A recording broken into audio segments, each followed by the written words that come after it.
listening and/or watching to the Black Eagles podcast, a Beşiktaş talk show.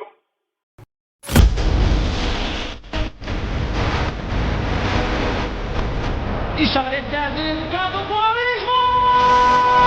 Ricardo Quaresma! Ricardo Quaresma! İrada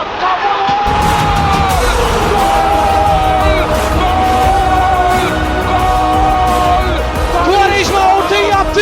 Sekti. Gol! Gol! Gol! Gol! Gol! Gol! Maç boyunca durdu, şimdi attı. Abubakar attı. Abubakar.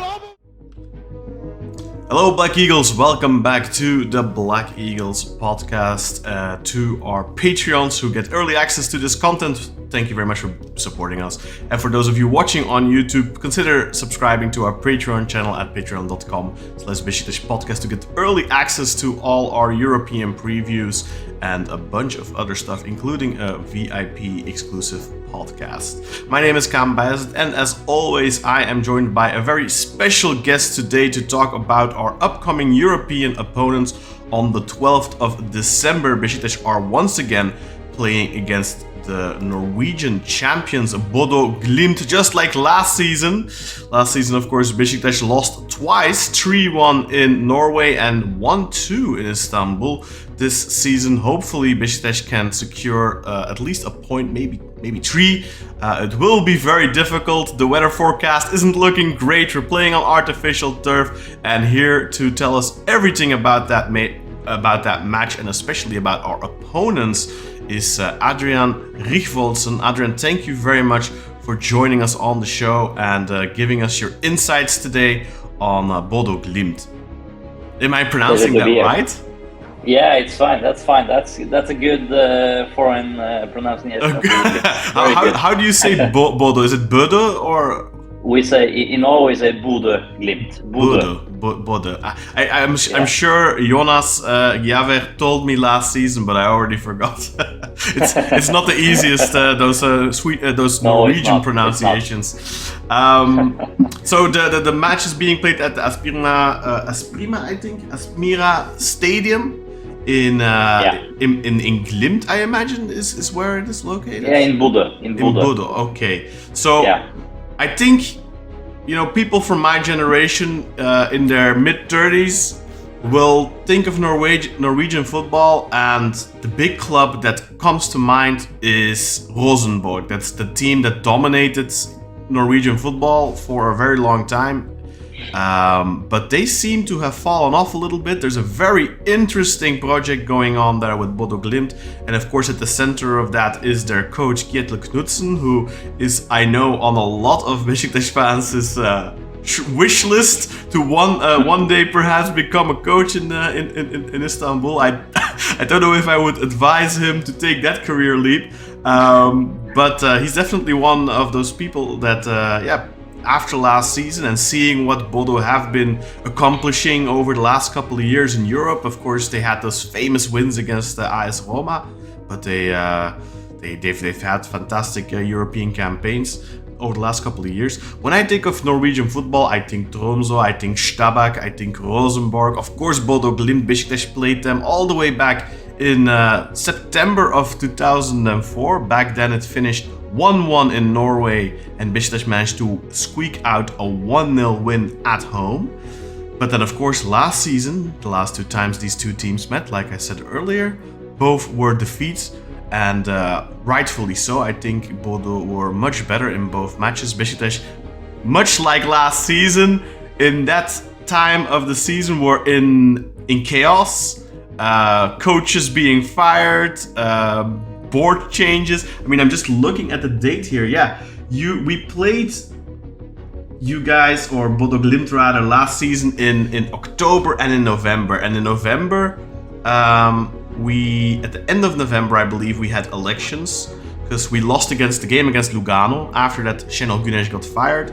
So once again, Bodø Glimt kind of being almost, I don't know if I can call it luck, but definitely some advantages here that Beşiktaş aren't in the best form.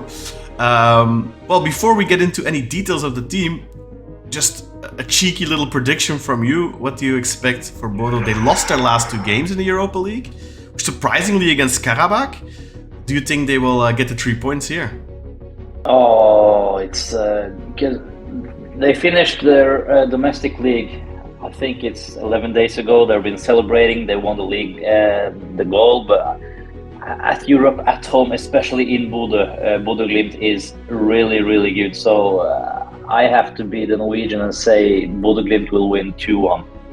Okay. I hope it won't end that way, but this is a game I can tell you Beşiktaş fans have a lot of respect for Bodø Glimt, because I think this is one of those matches when we saw the calendar, everyone said, no, that's a loss. It's in December, it's an artificial turf, they're a good team, 0 points. Everyone expected that, but also everyone expected for Beşiktaş to beat Maccabi. Obviously, they also massively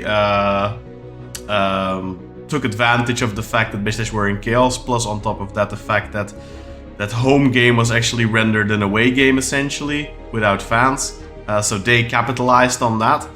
But that was 3 points that most Beşiktaş fans beforehand, or even the team, perhaps even the club, perhaps were counting on. The 3 points against Lyon, not so much. Malmö, a home game, you hope you win that, so 6 points.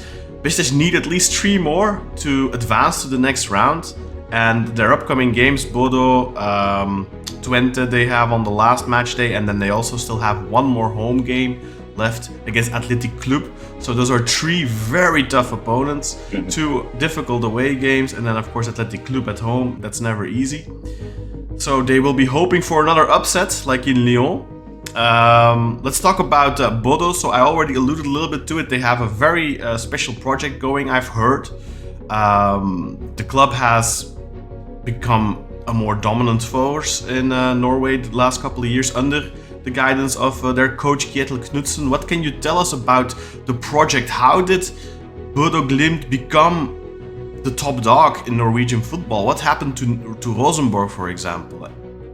It's quite extraordinary because Bodø Glimt has been like the force in Norwegian football for so many years now. And the extraordinary thing about it, it's not because of like a rich uncle or money being forced into the club by some investors or something. They've been building the club from scratch.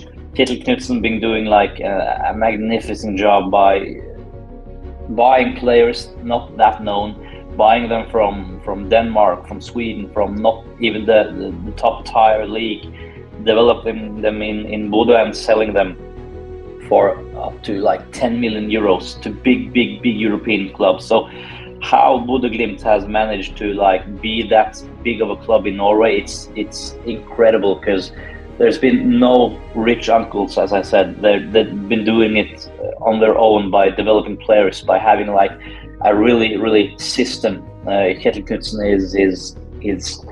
his system of playing is it's so settled in Bodø, so it's quite rare that you see a club being built in that way in these days. So it's quite insane, and now they have the position as the best club in Norway, and they've been having that position for 4 years now.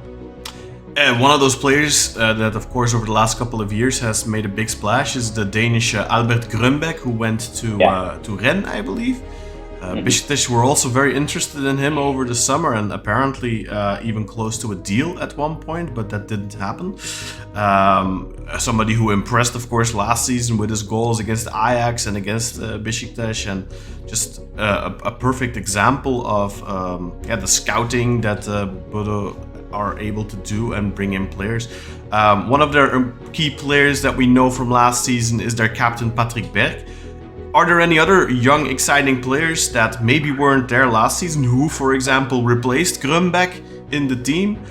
Who are the key players that Beşiktaş should be watching out for? They have, as you said, Patrick Berg is their best player. He went abroad, but he didn't make it in Lens in France. But it's expected him to go on a new adventure, because his level is above the Norwegian Eliteserie. But they have so many promising players. You have Håkon Evjen, who's playing alongside Patrick Berg in the position as Albert Grönberg had before he went to France. He's really good. They have a player called Sondre Brunstad Fet. He's local. He's been a lot of injuries.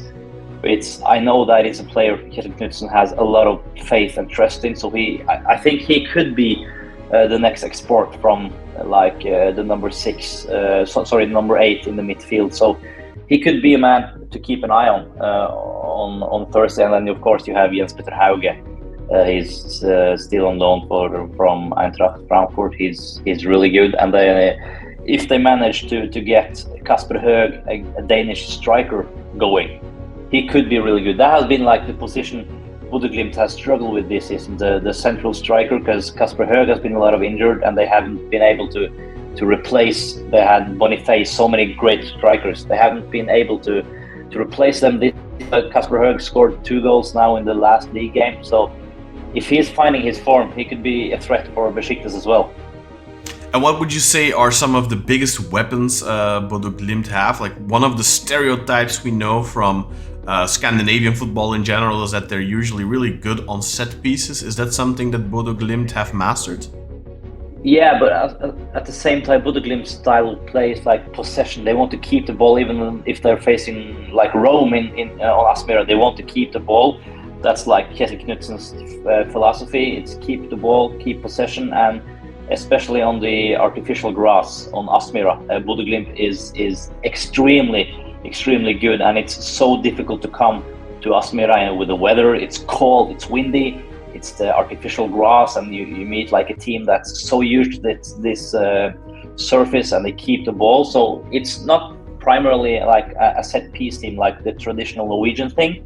Bodø Glimt's style of play is like keep the ball on the ground, combinations, 1-2s, and that's why they have been able to sell players and still perform, because their style of play is so good. So when players come in, they know this is the type of play, this is the style of play.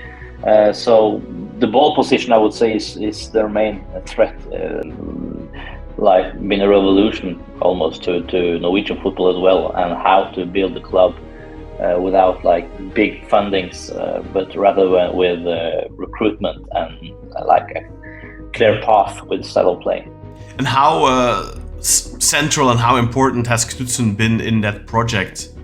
He's been the main man. They would never have been there where they are without him. Him staying at Bodø Glimt, even it's been so much interest from big European clubs, but I think he's so like connected to his project in Bodø Glimt, and I don't think like money or the salary isn't that big of a deal. He could have been earning a lot more money by going to bigger clubs, but he's committed to the project in Bodø Glimt. Do you ever see him perhaps going to like the Premier League or something, which I know is of course extremely popular in Norway with Ole Gunnar Solskjær and Tore Andre Flo and all that. They of course made. I know a lot of Norwegians, and usually they have a team and like they usually support Manchester United. Yeah, but I don't think that is. Because I think also Kjetil Knutsen knows that when you come to the Premier League, you have to deliver from day one. You can't lose 3 or 4 games to build the club. Yeah. Kjetil Knutsen's philosophy is like to build the club, to maybe use some time to get his players to play in his style of play.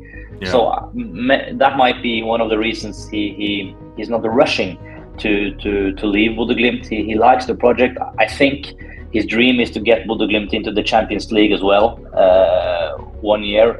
So it shouldn't be too difficult, I think. I think. No. I mean, if you look at the teams that have made the Champions League over the last couple of years, like Maribor, Karabakh. Yeah, and they've been so close. Bodø Glimt been so close in the playoffs, so they're almost there. Yeah. And of course, once that Champions League money starts coming in, they can invest that towards even better talents they can get, and it's perhaps for him even he could become the Alex Ferguson of if he isn't already of if he isn't already. Yeah. Okay, well, what would you say is their biggest weakness? Because we've talked about the strengths, their style of football, their philosophy in a sense, but what would you say is their weakness? Where should Beşiktaş look to hurt them if they can? Might be set pieces, actually. Oh, it might be set pieces. That's not good. Yeah, not typical Norwegian teams, but Bodø Glimt is not the best team defending set pieces, corner kicks, free kicks, and stuff like that. And they have a really good goalkeeper. Nikita Haikin is extremely good. They have been rotating a little bit with their central defenders, so it's a team that's better offensively than defensively. So it might be their central defenders could be a weak spot on a bad day. Yeah. I mean, it doesn't sound great for us because our set pieces have been atrocious all season. And we're actually going through a little bit of an injury crisis at the back as well, with Paulista and Udukai are both injured now. Tayyip Talha got injured against Fenerbahçe as well. Ciro Immobile apparently isn't going to be fit. So quite a few important players missing. And the circumstances, of course, aren't looking great. It's going to be a tough game for Beşiktaş, I think. And it's a team that's not used to playing on other artificial grass. I don't know how much Alex Oxlade-Chamberlain likes to play on artificial grass with his knees. So well, he's not going to play anyway. He's not even on the He's not on the list. They didn't register him for the UEFA list. Okay. And of course, he only just started against Fenerbahçe and against which game was it? The previous game before that. Those were his first minutes this season. So he didn't even play under Giovanni van Bronckhorst. He was supposed to. There were some rumors that he might get some playing time, but then he got injured again. And that's the main reason as well why Beşiktaş are looking to still offload him, despite the fact that he just had a big impact in the derby. He's a really good football player, but you can't build around a footballer who, has a... But Jonas Svensson will play, I guess, on the right back. Of course, Jonas Svensson has become one of the darlings of Beşiktaş this season. He's only been in Turkey for, I don't know, 2.5 years, I want to say. And he already speaks fluently Turkish. I know. Yeah, he speaks Turkish already. It's incredible. Yeah. We saw an interview because it became like a news in Norway as well, how fluently he speaks Turkish. So my online paper, we went to a Turkish restaurant in Norway, and we showed them Jonas Svensson speaking Turkish, and they were blown away by how good he is speaking Turkish. Yeah, everyone in Turkey is, because after the match against Fenerbahçe, he gave another Turkish interview, and the main pundit or presenter of the post show on BN Sports, Wtih Kinonay, was talking about how impressive it is that this guy is giving interviews in Turkish while players like Ferdi Kadıoğlu, who was playing in Turkey for 4 or 5 years or something, who is half Turkish, he never gives Turkish interviews. And stuff like that. It's incredible, but of course he did the same thing in the Netherlands. I've heard that he was quite good in Dutch as well. Kudos to him. Hats off. He's a model professional. Very glad to have him on the team. He's a great player, and I mean, honestly, it was surprising to me in the first place when he came to Adana Demirspor, because he was one of the best fullbacks in the Dutch league, and Demirspor were spending a lot of money for a couple of years, and now they are losing every game with big numbers because all their good players left, of course. Typical Turkish football. The problem is when with those somewhat smaller clubs, they can go bankrupt, and then players don't get their money for 10 years or ever. With the big clubs in Turkey, sometimes you don't get paid for a couple of months, which is terrible, of course. But at least you're gonna get paid, because these clubs can't afford to not pay you, because then they get transfer bans and stuff like that, and they don't want that, of course. I'm just trying to think, Adrian, if there's anything else to talk about with Bodø. Is there anything you can think of that we should definitely talk about? It might be like their home record in Europe. They've been beating so many big clubs at Aspmyra, not to be frightening to Beşiktaş. No, of course. I mean, we know. We were there last season already, so we know. I know, and Jose Mourinho's been there twice. He lost 6-2 the first game, and then they lost 2-1.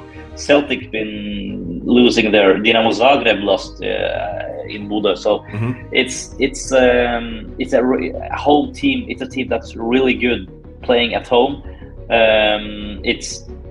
They've been struggling like in the playoffs to the Champions League when they come to away turf. Example in Zagreb, they lost on natural grass. They lost in Belgrade, the Red Star Belgrade this season. But at home, they are so good. They are so good. Their confidence at home, their style of play, and they know the artificial grass. So it should be a really challenging task for Beşiktaş. That's what really surprised me about the fact that they lost our game against Karabakh. I never expected them to lose that. What happened there exactly? Can you explain?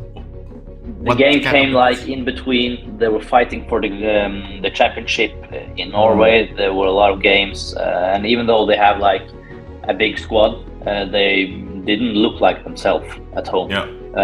But they've been finding their form a little bit better, and they won the league. So it'll be interesting to see how much of a difference it is from winning the league 11 days ago to this game. It might not be that big of a pause to make the team lose their form, but at the same time Beşiktaş is more in a rhythm by playing this weekend, so that could be an advantage for Beşiktaş. We probably have to hope that they went on a bender for 10 days and drank a lot of champagne. They went on a bender for 1 day at least. Yeah, we had the same thing against Malmö. They won the league, I think, the weekend before we played them. And they probably went on a bender for 1 day, but unfortunately not. They were much better. Not honestly, 11 days. I thought they were much better than we were, and they got unlucky. They didn't have the quality up top to finish the game, and we did have more quality, but the play itself, I thought Malmö had the better of the game. And it's been a frustrating season for Beşiktaş because we started the season off really well with a good win in the Super Cup, a good start to the season, some good games against Lugano, a team, of course, who Bodø also played last season. A team I really like as well, the way they play. They have a somewhat comparable project to Bodø, I think. A little bit younger, maybe a little bit fresher, but same thing. Really good coach, very influential, young, great philosophy in football, and we looked great against them. And our season started, and like in November, it all came crumbling down, and hopefully we can pick up where we left off at the end of October, and that would be with a good result against Bodø. That would give a massive boost after the derby victory on the weekend. But I think it will be an extremely difficult game for Beşiktaş to come out with some points. But we can only hope for the best. Thank you very much, Adrian, for joining us. Where can people find you online? Maybe you have a presence on X or something like that? Yeah, my name on X is Richvoldsen and number 1.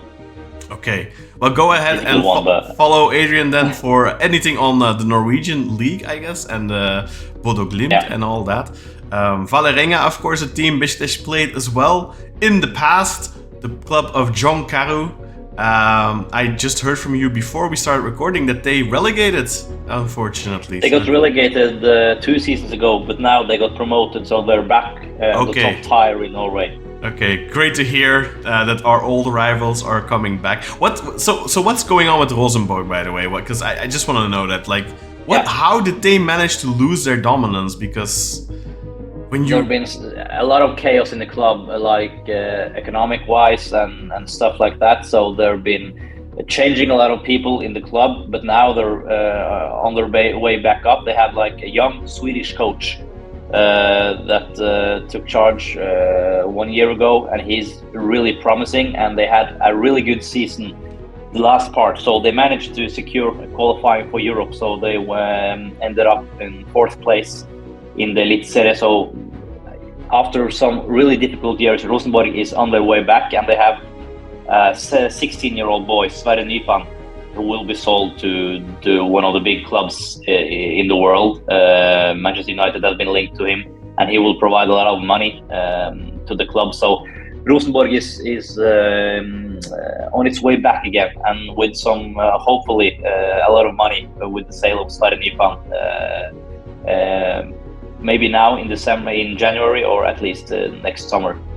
So who's the team to beat then for Bodø right now? Is it just Molde, or is there some other challengers? In Norway this season it's been Brann from Bergen. Of course, yeah. Brann SK, yeah. Yeah, Brann SK, correct. So it was a tight race until the last league game, actually, with Glimt secured by winning their last game. Okay, well, another freshly crowned champions on the menu for Beşiktaş on the 12th of December at the Asmira Stadium on Thursday. It will be a late kickoff at 9 o'clock Central European time, so that's 11 in Turkey. So for those of you watching from Turkey, that will be a late night sleep and an early morning on Friday if you have to go in for your job. Thank you again, Adrian, for joining us and giving us your insights on Bodø. All the best to Bodø after this game, of course. Not on Pleasure Thursday. To be on. Good luck to all Beşiktaş fans. Thank you very much. We'll need it, I think. Bye-bye.